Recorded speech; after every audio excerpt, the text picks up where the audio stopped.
Hello friends, welcome back to my channel প্রিয়ার রান্নাঘরে তোমাদের সবাইকে স্বাগত। আজকে আমার রান্নাঘরে আবারও বর্ষার রানী ইলিশ হাজির। আজকে ইলিশের যে রেসিপিটা দেখাচ্ছি সেটা হচ্ছে সর্ষে ইলিশ, যেটা আমরা সবাই খুব ভালো বানাতে পারি। আমি কিভাবে বানাই সেই রেসিপিটাই তোমাদের সঙ্গে শেয়ার করব। আর খুব ঝটপট এই রান্নাটা হয়ে যায়। আর কিভাবে সর্ষে ইলিশের স্বাদ আরও দ্বিগুণ বাড়ানো যায় কিছু কিছু টিপস তোমাদের সঙ্গে শেয়ার করব। তাহলে আমার সঙ্গে পুরো ভিডিওটা দেখতে থাকো। প্রথমেই দেখতে পাচ্ছ এখানে ইলিশ মাছ নিয়ে নিয়েছি। মাছটাকে ধুয়ে খুব ভালো করে ক্লিন করে নিয়েছি।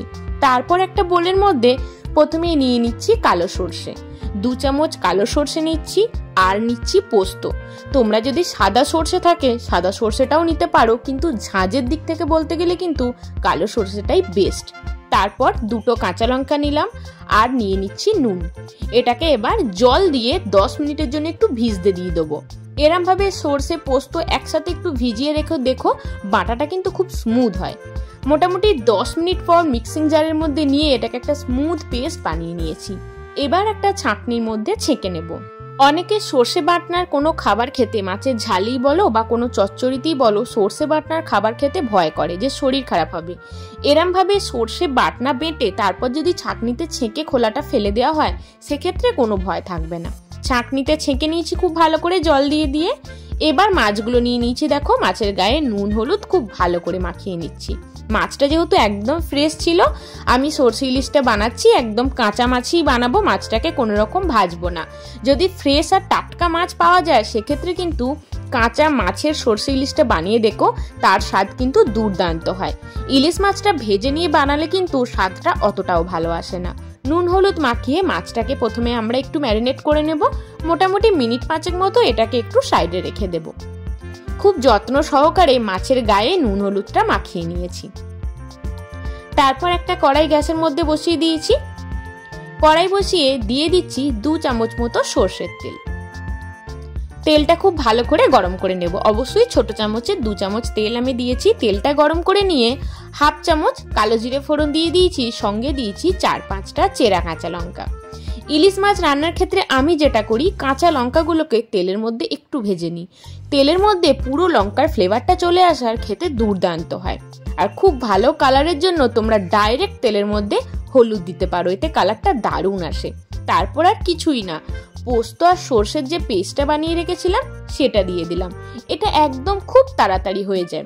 নুন দিয়ে তো আগে বেটেই রেখেছিলাম ওই পেস্টটা, তাই এখন আর কোনো নুন দিচ্ছি না। মাছের গায়েও কিন্তু নুন মাখিয়ে রেখেছি। এবার দেখো এই যে গ্রেভিটা একটু ফুটে উঠলেই কিন্তু মাছগুলো আস্তে আস্তে দিয়ে দেব। কিছুক্ষণ এটাকে সময় দেব। গ্রেভি যখন খুব ভালোভাবে ফুটে উঠবে মাছগুলো একে একে দিয়ে দেব। দেখতেই পাচ্ছ গ্রেভি কিন্তু ফুটে উঠেছে। এবার মাছগুলো দিয়ে দিচ্ছি। মাছগুলো সব দিয়ে দিয়েছি।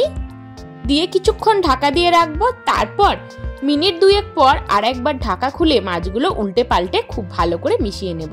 একটা পিঠ হয়ে যাওয়ার পর আস্তে আস্তে আর একটা পিঠ উল্টে দেবো। আমরা সবাই জানি ইলিশ মাছ কিন্তু একটু নরম হয়, তাই কাজটা কিন্তু খুব সাবধানেই করতে হবে।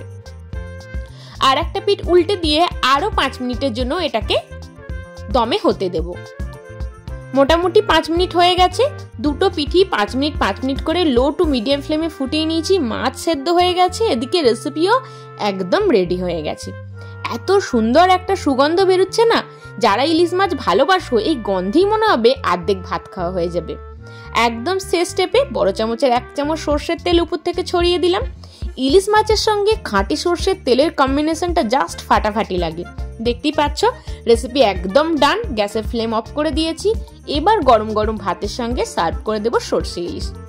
সর্ষে ইলিশ কিন্তু আমাদের একদম রেডি হয়ে গেছে। রেসিপিটা তোমাদের কেমন লাগলো জানাবে।